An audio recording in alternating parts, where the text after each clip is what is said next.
Hey, welcome to History Through the Eyes of Faith. I'm your host, Frank Range Jr., along with producer Wes, that you can't see, but as always, Angie Ferris. Hey, Frank.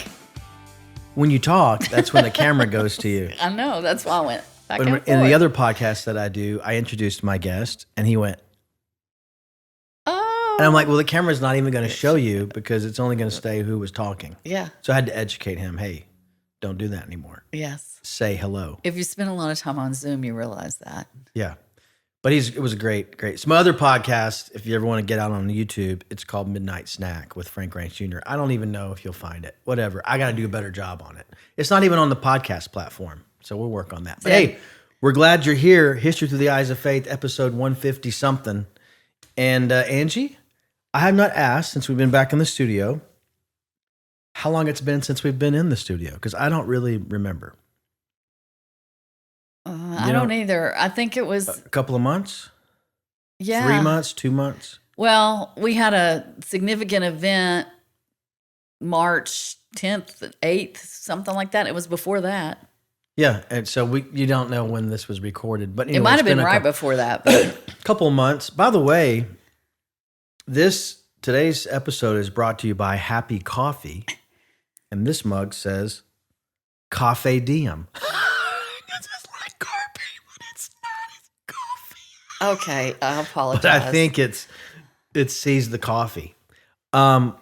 Producer Wes works with some social media with Happy Coffee, and he brought me this. It's an espresso because I need it. All right, so say something because my throat is a little scratchy. Something. There's been a lot going on. We thought by releasing an update episode, we'd get updated, and then more life happened. But anyway, we're here. I'm glad. Things are good.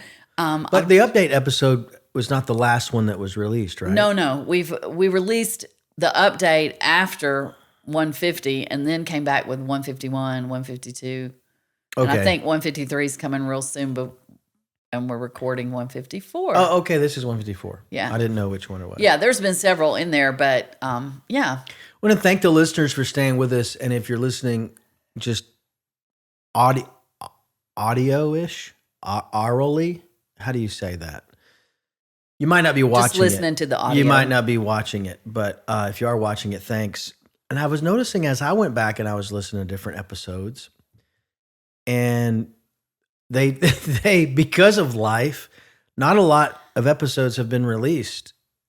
Like statistically, in the first few years, it was one a week. Then in the last year, it's been a little bit many. Stop and slow. Start. Yeah. So we appreciate you hanging around or coming back or whatever you're doing. Right. At some point, things will settle down. We're still under renovation at our house, and the twins are here. We mentioned twins I think in the update episode, we're on their way, and they're here, and so we've just had some additional new challenges. And anyway, we're going on, and it will at some point slow down, and we will continue to release episodes. But that's why we haven't quite been on the schedule we thought we were going to be on. Because did you go on any recent travel? Like when were you and your husband Tim are doing a travel soon though? Right? Yeah, we leave. next weekend. A couple of weeks out west. We're excited to get back out west.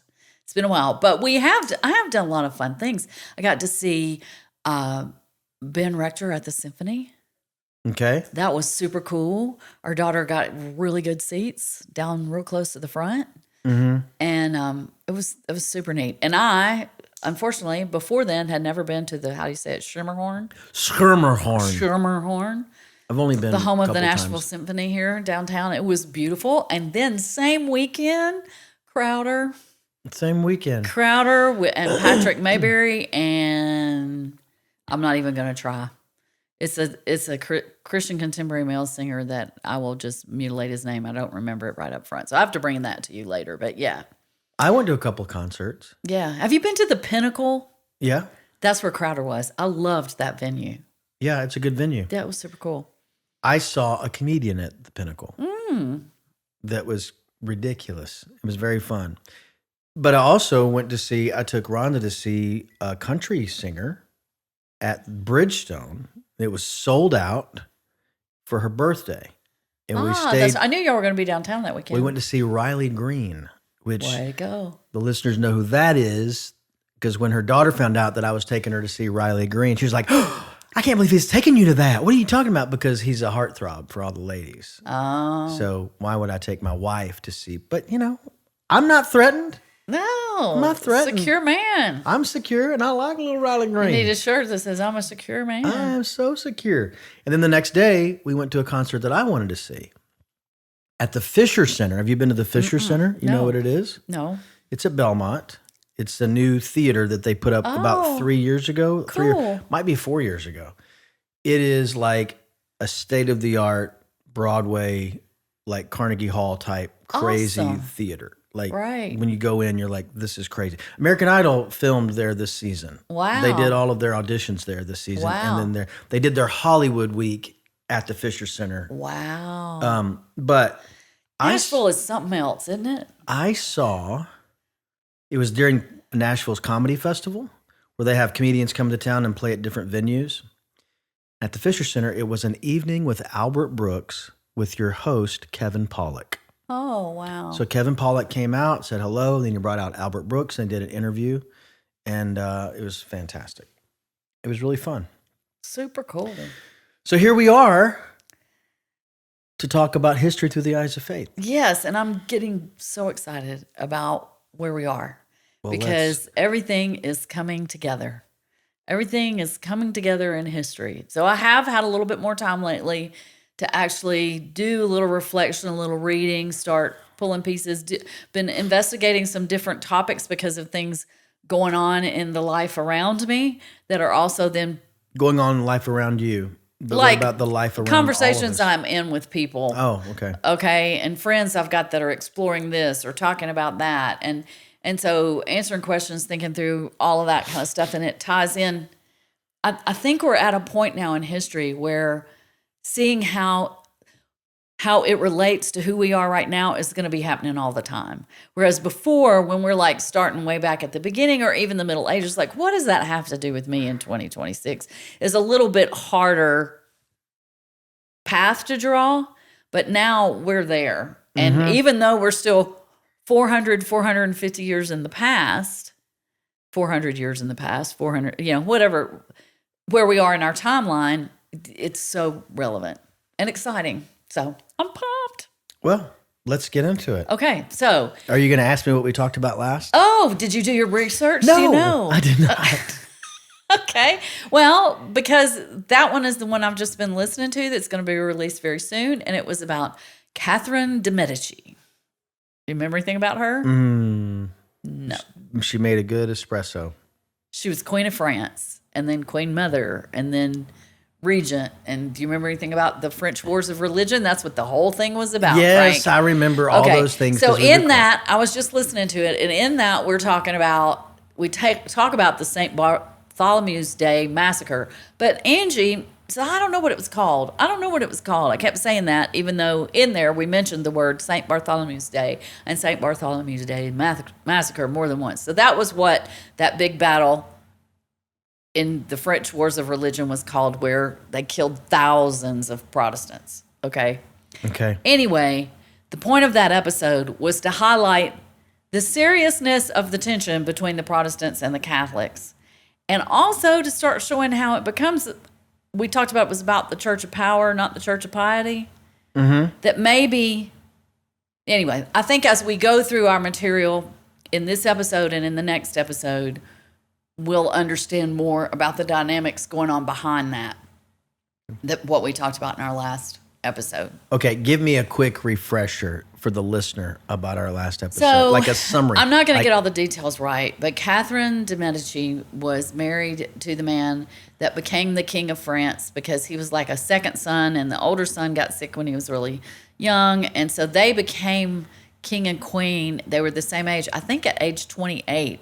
And then he died like at age 40. But in that period of time, they already had children before he became king. They had, I want to say, 4 sons and 3 daughters. Because what we talked about at the end of the episode was that by the time of Catherine's death, she only had 1 son and 1 daughter that were still alive. So her first 3 sons all became king and died while in office, and then her fourth son was king when she passed away. Gotcha. And so the whole story was about her life, but the point, what was going on in the world in her life was this continuous battle between Catholic France and the Huguenots, which were the Protestants, the offshoot from Calvinism that was in France. You know, Calvin himself was French and then went to Geneva. So it was the influence of Calvinism in Geneva coming back into France. And there could only be one religion. And the monarchy was insistent that that religion would be Catholicism. But the Huguenots had a lot of power and people in positions of power. So it's that constant battle of trying to appease the power and also appease the religion. So just listen to the episode. I don't know that I've listened to it a couple of times. It's more of a story for the viewers and the listeners. Yeah. For y'all to get caught up. Yeah. I don't have the time to go into all the details. It's more of a story of what's going on during that period than she was just a character. You pushed me at the end of it, like, why don't we pick her? And it was because her life highlighted what we were wanting to highlight, demonstrate, which was demonstrate that. So we've covered the Reformation, the Counter-Reformation. We talked about the French Wars of Religion, but there was much. You know, why would you talk about the wars of religion? We don't need to be talking about wars. It sets the whole. It makes the point we need to make to understand what came later. Okay. Mm-hmm. So I went back and was reading Bruce Shelley's book. Title just completely left me. Frankenstein. No, that's a different Shelley. Yes, it's Church History in Plain Language. There we go. Thank you. So in that book, at this point, they talk about the Puritans, which I thought was, well, why should we do that now? But they sold me on doing it. So we're going to primarily... That's the dairy company, right? Yeah, right. That's only local, too. Only people in Middle Tennessee would know what you're talking about. What Purity is? Purity Dairies is just a local dairy company. Not the Puritans. best ever, though. Okay, Puritans. They deliver. They used to deliver milk to your front porch. We got milk from Purity Dairies. It was Purity amazing. Dairies. Yeah. Very good. I've thought of another joke real quick. You want me to tell it? Just go ahead and tell the joke. Okay. You talk about the Counter-Reformation? Yeah. That's what I was working on when I went to Home Depot. I was working on my Counter-Reformation. That's what's happening tomorrow at our house. Our quartz countertops are being delivered. You're having a Counter-Reformation at your house? Yes, tomorrow. Oh, you mean for the upstairs? Upstairs bathroom, downstairs half bath, and the new master bath. Okay. They're having a Counter-Reformation. We are. We're going to reform our counters. Pictures to come. Anyway, Puritanism. The thing is, y'all, if he's not talking, you don't get to see his little gestures either that are going on. Okay, so this is from, see, like, this is like, Wes is going to go look for that. Wes is going to go edit it so that we're getting Frank's face and not Angie's words. Yeah. Okay, Puritanism from, can you stop, please? Okay. I don't even need to ask you to. You should just do And those it. just listening, I'm being silly on the video. You're so silly. Okay, go ahead. In 1630, more than 400 immigrants. Okay, wait. Pause for a second. I wish people could have seen producer Wes's face when I did that. He just went, Like, Anyway. This is not the one thing about this new camera arrangement is Wes is in the room and Frank can see him, but I cannot. So there we go. All right, 1630. 1630, more than 400 immigrants gathered at. Okay, let me interrupt this sentence to say this. We're going to do a little summary thing. You know, a lot of times in books, they give you stuff at the beginning to draw you into the story. Then they tell the story, and then they come back with closing statements. So now we're in the beginning thing to draw us into the story. Let's get drawn in. Yeah, in 1630, more than 400 immigrants gathered at Southampton, England, preparing to sail to the New World. John Cotton, a distinguished minister who would later join them on the other side of the sea, preached a farewell sermon. His text for the occasion summed up the spirit of the great adventure. He took it from 2 Samuel chapter 7, verse 10. Moreover, I will appoint a place for my people Israel, and will plant them, that they may dwell in a place of their own, and move no more. Neither shall the children of wickedness afflict them any more as before time. That's from the King James Version. So he's reading this as they're setting out. They're setting out To a for the new new land. world. Yeah, for the new The world. promised land. That's the way they're couching it. Yeah. Cotton declared that, like the ancient Israelites, these immigrants were God's chosen people headed for the land he had promised and prepared. In this new land, they would be able to labor undisturbed for the glory of God. There you have a snapshot of Puritanism. The Bible is the guidebook providing concrete instruction for the believer's conversion and the construction of a society designed to reinforce a biblical view of the state. The church, often pictured analogously to ancient Israel, is also rightly pictured in the scriptures and should function as the agent for individual and societal reform. The church should function as the agent for individual and societal reform. The society and nation should also be ordered to bolster the purpose of God being played out in history. That's the author saying that. The author Right. is saying he has written a snapshot of Puritanism, and he's a biblical scholar. It's Like just this showing, particular book is used in seminaries to study church history. Okay, so yeah. it's not just something Angie found on the shelf that she liked. Some of Which the is things what- I use are that. Okay. Okay. And then I go look them up, and say, oh, any credibility here? So I want to go back over that because I think I just want to hear kind of your response. If it sounds familiar to you, this snapshot of Puritanism is the Bible is the guidebook providing concrete construction for the believer's conversion and for the construction of a society designed to reinforce a biblical view of the state. The church is also pictured in the church also should function as the agent for individual and societal reform. The society and nation should also be ordered to bolster the purposes of God being played out in history. Okay. I mean, I don't disagree with it. I'm just saying he's saying it as if everyone should agree with him. No, he's just saying that this is what the Puritans believed. Okay. He's telling us that a snapshot, if you want a snapshot of Puritanism, this is what they believed. Okay. So the Bible is the guidebook, and it provides a concrete guide for both the individual believer's life and for society. And that government, that the church is how that gets lived out in the world, and that government should be, society and nation should be ordered to bolster the purpose of God being played out in history. So Well, that's a little controversial. it could be. Yeah. And it was at that time. Well, I don't know that it was at that time. Kind of goes back to the beginning with Constantine becoming a Christian and saying eventually Christianity becoming the way of the Roman Empire, and then the Middle Ages. It's not really a new idea. Kind of what's new after the Reformation is it's saying the Bible, not the church. Right. The Bible is where you're getting these guidelines. Okay. So it's a Protestant perspective of that, but still very much that society should be shaped around those values. The government should be shaped by the Bible. The values of the Bible should be what what the Puritans used to shape their society and nation. Right. Yeah. You know what it reminds me of? What? Timothy Keller's book, The Reason for God, which was a big book for him several years ago, but I just recently read it, like within the last couple of months.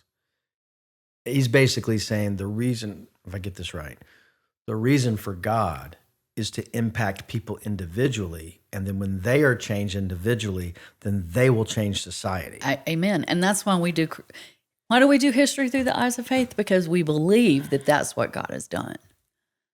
That coming we tell the story before Christ and what the world was like, then we tell Christ coming, and then we tell the world after Christ. And the belief is that through his people, indwelled by the Holy Spirit, the world is being changed. Yeah. And I think there's a lot of, anyway, that's a different conversation. But here's a big piece of it. The Puritans leaving England to come to the New World, which is where? Here. Okay, so while it endured as a distinct historic movement between 1560 and 1660, Puritanism provided for Christians of every generation a model of the Christian faith as a decisive commitment to Jesus Christ and it provided an arena and how that life of the soul expresses itself in the public arena as governed by the truths of the Bible. Timothy Keller would tell you that he studied Puritans. Really? Yes. There's many people of the Reformed tradition, of which Timothy Keller is one, who leaned on the Puritans. Okay, study them a lot. Understand their teachings. Okay, that doesn't mean it exclusive. Who would be the closest to the Puritans today? You mean an actual denomination? Yeah, like maybe the Presbyterians, but we're going to talk about that. We'll get to that. Really? Yeah. Well, that was interesting. We'll get to. I am, folks. This is Frank's knowledge in real time. Like I just happened to read that book, and I just happened to make the connection, and I was right. Like I did make a strong connection there. I did not know that there was already a connection with that. So the movement of the Puritans existed distinctly as itself. That means that since then, elements of it exist in other movements. But it existed as a distinct movement between 1560 and 1660 and provided for Christians of every generation. That would mean going forward, a model of the Christian faith as a decisive commitment to Jesus Christ, serious, and as an arena and how that life commitment of the soul expresses itself in the public arena as governed by the truths of the Bible. In more recent centuries, Christians have renewed from time to time the Puritan experience of the soul, a type of piety arising from the purely gracious work of God in the heart of the believer. But no later Christian movement has had the vision or the opportunity to apply the law of God to the life of a nation. But no later Christian movement has had the vision or the opportunity to apply the law of God to the life of a nation. In modern times, marked by zeal for individual rights and sexual freedom, Puritan has come to refer to a person who is self-righteous, hyper-religious, or sexually expressed. That's how we use that word. No one who does his best to keep people, he's known as one who does his best to keep people from having fun, if you call somebody a Puritan. Now, this was written a few years ago. I don't know if that word, I can remember times in my life when people. What's the other slang word for that? Don't be such a prude. Yeah. Puritans are prudes. Yeah. This view of the Puritan as a moss-backed moralist captured popular thinking in the backlash of Victorian stuffiness, which would have been, the beginning of the early 20th century, the end of the 19th, the early of the 20th century. Early in the 20th century, American journalist H.L. Mencken summed up the popular image in his quip that Puritanism was, quote, the haunting fear that someone somewhere may be happy. That was the thing. But is that fair? What was Puritanism originally? Whatever it was not straight-laced. It stood for change and a new day in England. The first Puritans had little confidence in traditional religion. Their plans for a New England arose from a deep conviction that spiritual conversion was crucial to Christianity. Okay, if we're thinking back to our discussions of the Reformation, that would make sense. A deep conviction that spiritual conversion was crucial to Christianity. This rebirth separated the Puritan from the mass of mankind and endowed him with the privileges and duties of the elect of God. This rebirth, when you had your spiritual rebirth, you were separated. A Puritan was separated metaphysically from the mass of mankind and was endowed with the privileges and the duties of the elect of God. You're now one of the elect of God. You've got certain privileges and duties. The church may prepare a man for this experience, and after it, the church may guide him. But the heart of the experience, the reception of the grace of God, is beyond the church's control. In its quest to reshape England, the Puritan movement passed through three rather clearly marked periods. And some of our history of England is going to come in here, and our talks about Henry VIII, because, he's the one who did the act of supremacy and became the head of the church. And he had the three kids. First was Mary, who came known as Bloody Mary, because she was killing all the Protestants. She was Catholic. Then there was James, and then there was, is that right? And then there was Elizabeth. It was Elizabeth and then James. So Elizabeth is that. I'm getting it messed up. Sorry, y'all. It's going to come out in this. First, under Queen Elizabeth, there was a guy, and maybe he started before Mary. It was him and then Mary and then Elizabeth, but then there was another James that we're going to get to. First, under Queen Elizabeth, 1558 to 1603, it tried to purify the Church of England along the lines of Calvin's Geneva. Second, under James I and Charles I, 1603 to 1642, it resisted the claims of the monarchy and suffered under royal pressures designed to force conformity to a high church-style Christianity. Third, during England's Civil War and Oliver Cromwell's rule, which was 1642 to 1660, Puritans had a chance to shape the national church in England, but failed because of their own internal dissensions. So now we're going to talk about that. Such an outline suggests, as it should, that Puritanism had a public side as well as a personal side.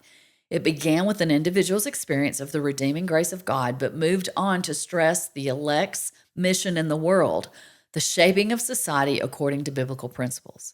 In its emphasis upon the interior life of the saint, Puritanism was a taproot of later evangelical Christianity with its born-again message. So the life of the saint, it means the person who's a Christian Puritan. Mm-hmm. So it was a taproot, the root of later evangelical Christianity with its born-again message, because it emphasized this interior life experience. In its stress upon a disciplined, quote, nation under God and his laws, it contributed significantly to the national character of the American people. Of the American people? Yes, for sure. I mean, what does it say on our money? In God we trust. Yeah. And do you know that wasn't put there till It says a lot of stuff on our money. Do you know it wasn't put there till the 1950s? I didn't know that. Yep. Kind of interesting. It's also on our Tennessee state tag. Puritanism. If you want it. Yeah, if you want it. But they don't give it to you. They don't ask you if you want it. You have to Yeah, tell them. At our office, they didn't. Oh, well, they asked us. Yeah. Which is a story I have to tell you. Okay. In Puritanism, England's second Reformation. Okay? It's called Puritanism, England's second Reformation. First one would be the one under Henry. Mm-hmm. First appeared during the reign of Elizabeth. It had a new style of preaching, a message aimed not at the head but at the heart. Many of these first Puritans had been Protestant exiles of the reign of Bloody Mary, 1553 to 1557. Hounded out of their homeland by the Catholic Queen, these Protestant sympathizers had gone to Geneva and mobilized as a vanguard for a fresh Calvinist assault on England. The military image is appropriate, for in the late 1550s, Geneva had become a center for international subversion, a Protestant Moscow. So you go there to train up, to infiltrate back into your country and bring and support Protestantism. If you sending out cadres of students inflamed with a passion to overthrow Catholicism in their homelands. In 1560, John Knox was successful in Scotland. We had an episode on him. Mm-hmm. And the English reformers hoped for as much in their own country. Queen Mary's death and the crowning of Elizabeth appeared to be an invitation to the exiles to return to England. They took up their work, still convinced that the Bible gave specific guidance for the ordering of personal life, the structuring of the church, and the regulation of society. They discovered that the most explosive political issue was the authority to choose ministers for the churches. Who's going to choose the ministers? The Puritans wanted the selection of their ministers to rest with the people. The Queen insisted that the appointment of bishops was the responsibility of rulers. As long as Elizabeth lived, she allowed these Puritan dogs to bark so long as they did not bite. The Queen's tolerant policy permitted them to complain about prayers from a book, the Book of Common Prayer, and special clothing for ministers and the sign of the cross during baptisms. Just about any practice that looked like Roman Catholicism, they were permitted to complain about, but she would not hear of their control of the church. She allowed them to lecture for hours on the importance of preaching and the biblical office of elder, but she made sure the Church of England remained firmly in the hands of bishops and therefore in the control of the crown. The Puritans' zeal to purify the Church of England was fired by eager reading of popular versions of the Bible. Chief among these was the Geneva Bible. The name came from the fact that it was the work of several of those English exiles in Geneva during the reign of Catholic Mary. Miles Coverdale, who had translated the first complete Bible into English in 1535, was in this group that had worked on the Geneva Bible. Can we get a copy of the Geneva Bible? I don't know if it is published as the Geneva Bible. There are copies, a few copies left, and they tour or in museums. I know that the Reformation Study Bible, which I own, was done in the 20th century and the Geneva Bible was its standard. It's supposed to be most like the Geneva Bible. Like they went back to the Geneva Bible and Can you give me a high level, what would be something that would stand out as a difference in our normal Bible to the Geneva Bible? not really anything. I mean, as a translation, it's just a translation. Like all of our modern translations, when I say modern, all of the translations since the time of the printing press pretty much have the same words. They're not saying something different. What becomes different is the publisher then writes notes or cross-references or has articles in it or that kind of thing. So because it was done in Geneva with Calvin, it's very Calvinistic, Presbyterian, Reformed. Those are the theological takeaways. So if you're reading a footnote in the Geneva Bible, it's going to talk about God's elect or predestination or any of those topics that get associated with Calvin and the Reformation and Presbyterians. But it's kind of, I'm learning now today, there's a lot more intermingling than you think. Like we think, oh, this denomination or this group clearly only thinks this, and this group only thinks that, and that's not really the case. There's a lot of weaving together, okay? So, once printed during the early years of Elizabeth's reign, the Geneva's Bible's numbered verses, lucid prose, improved scholarship, extensive prologues, and marginal notes gave it wide popularity. So that's not saying anything about the translation except maybe the improved scholarship. But it had numbered verses, so that's cool too. Until its eventual replacement by the King James Version in 1611, it was the most widely distributed Bible in English and was the one the Puritans carried to America. So it came with the Puritans here. So it was one of the earliest Bibles in America. The Puritans, however, had more than their Geneva Bibles. They had a sense of destiny, a vision of God's purpose among men and nations. The idea that the Almighty moves in the affairs of men is traceable, to be sure, to the Bible. But the concept that the pilgrimage of God's people spanned the centuries and led at last to England was from another book. Now think about this. What's the name of the podcast? History Through the Eyes of Faith. And what are we doing? We're looking at history with the eyes of a Christian believer. We're tracing God's acts through history. The concept that the pilgrimage of God's people spanned the centuries and led at last to England was from another book, and we're going to hear about this book. John Foxe, in his highly popular Book of Martyrs. Have you ever heard of Foxe's Book of Martyrs? I think, was that a Netflix series? It was not. It's in a lot, I know, of Christian schools' curriculums. He planted this idea, and John Foxe, in his highly popular Book of Martyrs, planted this idea in the minds of Englishmen. Like the Geneva Bible, the Book of Martyrs was a product of the English exile during the reign of Bloody Mary. Foxe marshaled account after account of the suffering of faithful Protestants who dared to die, if need be, for the triumph of God's kingdom. So the martyrs that are talked about in Foxe's Book of Martyrs are the Protestants that were martyred during the reign of Bloody Mary. Right. According to Foxe, the trail of martyrs led to the shores of England and to the reign of Mary. The conclusion seemed clear. God had a special place for the English people in his worldwide plan of redemption. So he apparently has martyrs from before that time, and the trail leads to that time. The influence of the Book of Martyrs proved enormous. Generation after generation of Englishmen saw history and read their Bibles through Foxe's eyes. Aside from the Bible, his book probably did more to shape the mind of Englishmen than any other single volume. Why aren't we reading that more? Like, why would I not know about that book? Probably because we were educated in the last, 50, 60 years, and we've been educated later in time when people didn't lay out.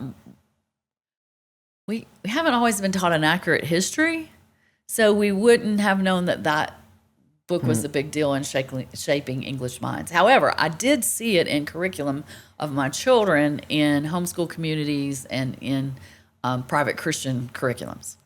It's interesting. It's something that's come back in. Thanks to the, So it was the Fantastic Mr. Fox's Book of Martyrs? yeah, something like that. Thanks to their study of the Bible and their reading of the Book of Martyrs, Puritans came to think of themselves as God's new Israel. Most Christians in the 17th century believed that the Bible was God's inspired word and revealed will. Now, that's a heavy statement. Most Christians in the 17th century believed that the Bible was God's inspired word and revealed will. The key to the Puritan view of the Bible and of themselves lies in their understanding of the fundamental biblical concept called covenant. The Puritans, like the ancient Hebrews, believed that spiritual contracts exist between God and men.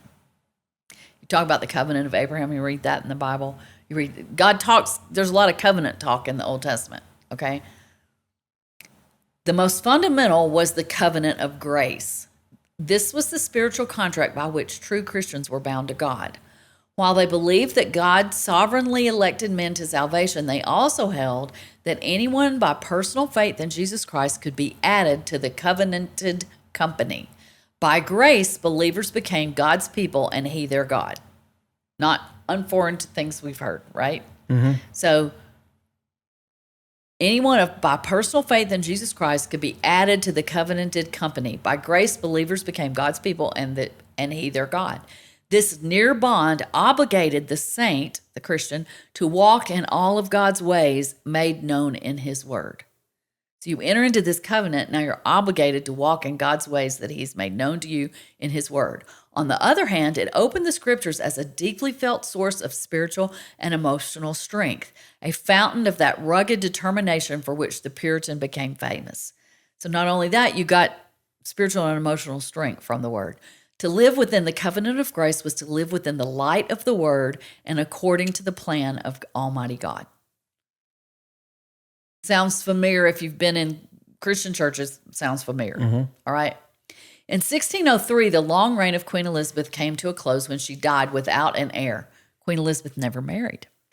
James VI of Scotland, who was the son of Mary, Queen of Scots, became James I of England, uniting for the first time the two kingdoms. So this is when Scotland and England came together because they had the same king, Mary's son.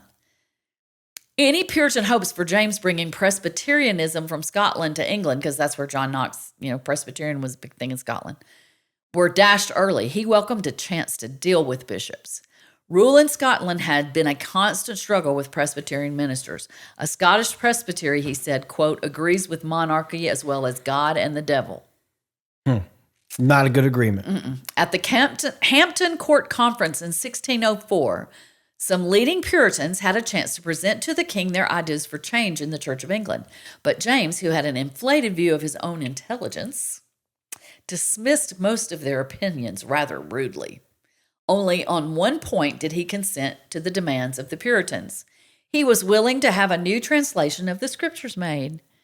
From this decision came what we call the King James Version. There you go, of the Bible. On nothing else of significance would the king yield to the Puritans. The ceremonies, the prayer book, and the bishops of the Church of England were going to stay. And if the Puritans did not like it, they would still submit, or, said the king, quote, I will drive them out of this land, or else worse. With that threat, the conference broke up. James' initial contact with Parliament was equally tactless. In his first address to the body, he defended the divine right of kings. Catch this, quote, the state of the monarchy, he said, is the supremest thing upon earth. For kings are not only God's lieutenants upon earth and set upon God's throne, but even by God himself, they are called gods.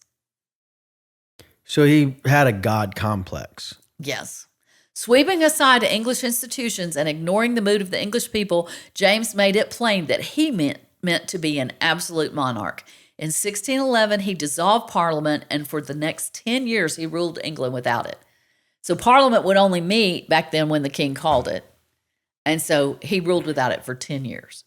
Thus, the leaders of the Puritans and the advocates of parliamentary authority in England tended to merge in their resistance to royal power. So this brings the parliament, the people's advocating for parliamentary authority, in league with the Puritans because they're both working against the king. Okay? And that has a big role in history. Some in the Puritan movement, however, grew impatient for change in the church. Shortly after the Hampton Court Conference, little groups of believers taught these not according to bishops and prayer books. They were determined to obey God even if the nation's leaders were not. So they were teaching Bible studies in little groups of believers. We call this movement separatism because the groups were intent upon leaving to build a separate church, the Church of England. Separate church to the Church of England, okay? One of these groups was in the village of Scrooby in northern England, and another was not far away at Gainsborough. By 1608, both congregations had moved to Holland for safety and freedom of worship. The Scrooby group settled at Leiden. The Gainsborough group found a home in Amsterdam. After 10 years in Holland, the Scrooby congregation, led by Pastor John Robinson, realized that their children were going up out of touch with their homeland, forgetting even their native tongue. But to return to England meant a return to the evil ways of English society. They had heard of the English colony in Virginia planted in 1607. Perhaps the new continent of America was their answer. It was a daring thought, full of unknown terrors, but a small number was willing to try. These returned to England, where they were joined by another group of like-minded pilgrims. In September 1620, a company of about 100 souls set sail from Plymouth in a ship called the Mayflower. I've heard about that. In November, the crew sighted the rocky shore of New England. The Pilgrim Fathers stepped ashore at what we call Plymouth, Massachusetts. Massachusetts. Got it. That is, so we went to Plymouth Rock last summer. Remember we talked about that? It was underwhelming, the rock itself, but they had a replica of the Mayflower, and it's a cool place to visit. Very neat. And the little New England towns are amazing. So, separation from the Church of England, however, was far too drastic for the vast majority of Puritans. They remained hopeful for some alternative to schism, some other alternative to break away. All grounds for hope in earthly rulers appeared to vanish in 1625. However, when Charles I followed his father James to the English throne, James had his theories about the divine right of kings. Charles was determined to put them into practice. So, no law and no parliament would restrain him. To enforce his will, Charles. To enforce his will upon the Puritans, Charles found a ready servant in Archbishop William Laud, who believed that God had ordained bishops to govern his church. Led by the Archbishop, an Episcopal party arose to resist the Puritans. With the king's support, they reintroduced stained glass windows, crosses, even crucifixes. They elevated the communion table and called it an altar, and they insisted that worship be conducted according to the prayer book and no other. Laud's high-minded and high-handed policy drove some Puritans towards separatism and others across the Atlantic to America. Within 10 years after Laud became Archbishop, 20 towns and churches had sprung up in Massachusetts Bay, in all 16,000 people. The straw that broke the back of restraint within the two kingdoms came when Charles tried to force his high church brand of Anglican religion upon the Presbyterian Scots. He insisted that they conduct their worship services from the Book of Common Prayer. John Milton called it, quote, the skeleton of a mass book. That is the way the Scots took it, calling it Catholic. They rose in opposition to the move and joined a National League of Covenant to defend their church. They dared to take up arms against their king. To put an army in the field, Charles was forced to convene Parliament, which he, like his father, had tried to ignore for over a decade. He couldn't get an army without calling Parliament together. Once Parliament assembled, conflicting loyalties led to a royalist party and a parliamentary party. The parliamentarians, clearly a majority, were agreed on the broad Puritan principles, but were divided over the form of the church. On one hand were Presbyterians, on the other were Independents or Congregationalists. So these are two divisions within the Puritans. United in their hatred of Archbishop Laud, the parliamentarians succeeded in bringing him to trial and seeing him beheaded. When Charles tried to punish the leaders of this opposition, civil war erupted. The royalist members of Parliament left London to join the forces defending the king. So Parliament was free at last to institute the reform of the church the Puritans had always wanted. Okay, so they'd run the king out of town. What year is this? 1640, 43. And so then Parliament, the royalist members of Parliament left. So Parliament was called to Westminster, scores of Puritan theologians, and assigned to them the creation of a new form of worship and a new form of church government for the Church of England. The Westminster Assembly, ever heard of that?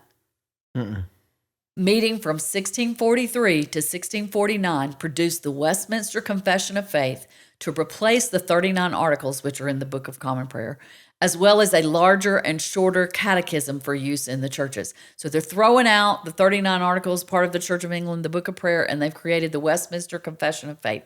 And they met for 6 years, from 1643 to 1649. These writings alone made the assembly one of the most significant gatherings of Christian history. Many Orthodox Presbyterians and Congregationalists use these documents to this day, and they do. I'm in a congregation that would be called non-denominational, or it probably leans what people would define as Reformed Baptist. But we refer to the Westminster Confession. We don't, you don't hear it quoted in our services. We have used the smaller Westminster Confession that was designed with our children, like in our children's classes. So it's something theologically we hold to, but we're not a part of a denomination. But I have family members that are in a Presbyterian church, and they learn it. Okay, they use it in worship, and that Reformation Study Bible I told you about, modeled after the Geneva Bible, it has the entire Westminster Confession in the back of it. Okay. So it's a big, huge theological document for many Protestants today. Okay? Big deal. Before you go to the next thing you want to make or continue, we've got about 10 minutes or 12 minutes. I want to ask a question about something you mentioned a while back, but I think it's going to lead into a discussion. Okay. So I don't know if we're getting to a point where you're going to wrap up before we get to our next episode, and then I can ask this question before we end this episode. Are we going to talk I'll pause. Do you know where we are? Yeah. In your content? Yeah. Okay. Are we going to go back and talk about at all the King James Version of the Bible? We can, but it's not part of the content. Okay. So I'll try to save a minute. Okay. Okay. All right. In 1645, Parliament ordered the creation of presbyteries throughout the land and the election of elders for the churches. The system, however, was never fully enforced because Parliament never ruled the entire country, and even when the king was defeated, the army, not Parliament, wielded the power. The war itself brought forward one of the towering figures of Christian history, a country gentleman named Oliver Cromwell. He was from 1599 to 1658. Now, before I talk about the Cromwell, I want to kind of rephrase what I just said. So even though they ordered this creation of presbyteries throughout the land and the election of elders, it never really got fully enforced because Parliament was never fully in control. And even when the king came back and was then defeated, the army was the one in control. So even though all this, we have this Westminster Confession, we have all this organization, it was never fully applied in England, okay? So now, Oliver Cromwell. I guess this might be, I really wanted to get further in this episode, but this might be the place to stop. And we can pick up at Cromwell when we come back? Yeah. We'll talk about him because there's some explanation to go along with him and some interesting things about, history, English history. So what was your question? Well, when you talked about King James being approached about the Geneva Bible, or actually there was some discussion or a controversy. The Puritans went to him and said, hey, we want these things. And he said, none of those things are going to happen. Except, I'm willing for you to have an English translation of the Bible, and it's going to be done in my name. It's going to be called the King James Bible. English translation. Before that, Geneva Bible was in English. That's what those English scholars went over to Geneva, came with this translation, brought it back. That's what the Puritans took to America. It was just, they were ready for an official English, not as in the language English, but the country of England. England, got it. So, what is it about the King James Bible that Christians today go back to and say that's the best and the ordained by God version of the Bible? The version we've talked about this several episodes ago. I'm going to talk about this off the top of my head. Well, I know. I didn't prep you for it. But I think I brought this up several episodes ago. Because Christians, as a general Christians don't do that. I think our experience in the part of the country... general Christians don't do that? Well, let me tell you what I'm saying. We grew up in churches in the South, and we've been around for several decades, and we've never had the King James Bible in the pews. The Revised Standard Version was done when I was a small child. Maybe the King James was there when I was a really small child. But my earliest remember is having the Revised Standard Version, which is a more modern translation. Okay. So ever since the King James Bible, I would have to get out my books and do my research to see when it really started happening. Probably after the Dead Sea Scrolls were discovered, which was in the middle of the 20th century. We discovered really ancient texts. As we've done more archaeology and we found more ancient text, then we can make translations more accurate and more of the vernacular that we speak now, okay? So that started happening sometime, I'm going to say sometime in the 20th century. So the reason, though, we have you and I and people in our circle in this part of the country, in this part of the world, have people say this is the only Bible. My understanding is that comes from the Church of Christ. The Church of Christ, which is a denomination, says that that's the only Bible. That's King James Version is the only one. You don't need to read it. If you were talking to a Catholic, they would tell you it was the Latin Vulgate. That was the only Bible that was okay until the middle of the 20th century. Okay. And I'm not sure what the current Catholic English translation is, but I'm sure there is one. You know, like this is the one. I think it's I can't remember. I have one at home, and I just can't remember. I think it's the American Standard. I don't remember which one it is. But I have it in my notes somewhere, what that is. So, but that's why we think, why we would have somebody say that to us, that's a descendant from a Church of Christ root. And there might be other denominations. Is there some sort of, and I might have to take this as some homework. Is there some sort of theological reason of why that would be the case that someone would say? I don't think so, except maybe that's what John Henry, our founder, said, so that's what we do, because he said it was the only one. So that's what we do. Okay. I don't think there's any systematically thought out reason behind that, okay? Because actually, there's, the great thing, to me, this is the great thing about the authority of the Word of God, or the fact that it hadn't been changed over the centuries. At the time when the King James Bible was done, I'm going to get my numbers. I'm not going to say that they're exactly right, but they're going to be close. Oh, there we go. Did y'all get that, stop. folks? That's over. Did y'all get that on there? We're going to leave it. Noise. We're going to leave it for now. Just leave it for now. We're about done. You want to pick it back up? Yeah, I want to pick it back up. Oh, and I want to put it right here. History's back. And there we're back. No big deal.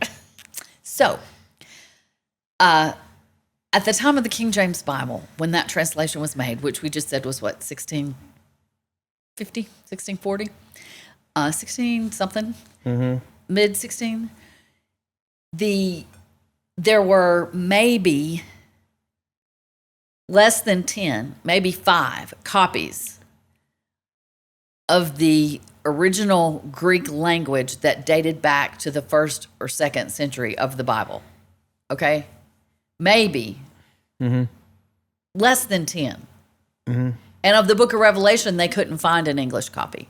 They couldn't find they had to go back. They couldn't find a Greek that dated back that far. So they had to use the Latin. They had to translate from the Latin into English. Okay? So you go get you a King James Bible. It hasn't been changed since then. Like it hasn't been. Now there is a new King James. That is different. They've updated some words. Okay. But it was in the language of England in the 17th century. So it has some thous and therefores and all that stuff. Then now a modern translation, anything done in the last 50 years we now have like 5,000 copies that date back to the original. And we do date back to the 1st or 2nd century, okay? And then we do have copies of Revelation that date back to the first, like those have been discovered and unearthed and whatever the deal is. And yet you lay those translations right beside each other and they are not significantly different. The overall meaning does not change. Okay.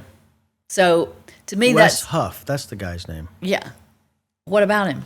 He's quite the scholar on all of that. He's what they call an apologist. And he has made it. But he knows a lot about Bible history too. That's what apologists do. They argue the faith and know a lot. And there's a lot of them out there. But for some reason, Wes Huff God has moved him into the spotlight, and Joe Rogan invited him on his podcast, and now he is everywhere, all over the internet with everybody. But and he's if you good. want to watch a really good, one of the best interviews I've seen with him is on the podcast Diary of a CEO. Is that what it's called, Wes? Do you know what I'm talking about? Diary of a CEO, and he interviewed Wes Huff. It's been this in 2026, maybe February, and it's excellent. It's excellent. He has some really good questions, and Wes has some great answers. And I don't know if it's particularly about the authority of the word, but it's a lot more about Christianity and stuff like that. But yes, so I don't think that I'm there's... going to do some homework, and we'll bring it back up on another episode. Yeah. Okay. I'm curious. That's fine. I've never run across any theological justification. I don't know if I have one. You know, it's just been longer. It's just been around longer. And I think people get used to hearing the these and the thous, and it doesn't sound right. Like you think about the 23rd Psalm. The Lord is my shepherd, I shall not want. He makes me lie down in green pastures, leaves me beside stores my soul. Yea, though I walk through the valley of the shadow of death, I will fear no evil, for thou art with me. There's something, like in my New American Standard, that's what that translation I was just quoting is. They chose not to drop the thou there because saying you just doesn't sound holy enough. Do you see what I mean? They don't drop the thou there. Yeah. And it comes up, there's other places in that translation, but not every time. I pull out a King James, the thou and the thee's going to be there every time. So somehow those scholars that were doing the New American Standard felt like for some reason they wanted to leave those in some places. Yeah. You know? It's very close to the heart because it was English and it was here very long times, 400 years old, you know? So anyway, I don't know if that answers your question. Well, I just want to make a comment on it, and then I'll work on maybe what the reason is, because there's something out there that makes people say that, and I want to figure out what it is. I'm telling you, it's because the church they grew up in said that. I think there's something else. I'm not saying you're not right. I'm just saying I think there's something in addition to that I'm going to look into. Just curious. We're going to wrap up this episode. Do you want to hear? I can't decide if it's the next episode I'm going to share this or I'm going to share it here at the end. About what? Just something going on in my life. We didn't really talk about the beginning. I forgot. Yeah, just go ahead. Throw it out there. Throw it out there. We'll have it out there. So very soon, I will not have a son in the public school system. Wow. Woohoo. And it's been 21 and a half years. Last one's graduate, maybe. Since that was the case.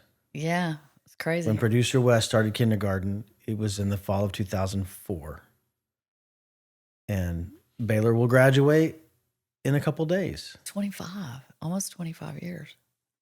Well, it's 2026. Yeah. Oh, you said, yeah, that's right. Yeah. It's not 24 years I remember yet. our grandmother, our mother telling us. 22 years. Our mother telling us that our grandmother, so her brother was a senior when she was in the first grade. Her oldest brother was a senior when our mom was in the first grade.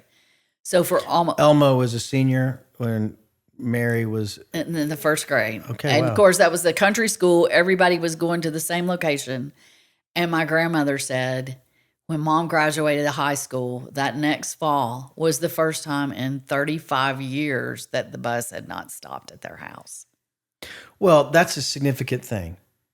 I will say for me, I'm feeling some stuff around it. Yeah, it is. Because I might probably relocate out of this town that I've been in for 21 years. Yeah. And that's going to be weird. I'm telling you, empty nest is hard. Well, I've kind of half emptied nests. I know, but that last one, it does make a difference. Well, producer Wes, are we good? We're All right. so good. Thank y'all for listening to this episode of History Through the Eyes of Faith. The theme song's going to take you out, and we're going to see you next time. We'll go to center camera. Center camera. See you next time. See ya. It's history through the eyes of faith, where the truth unfolds from the rise of ancient empires through the tales of saints and souls. With every word, with every tale they trace, we see the world's great story through the eyes of grace.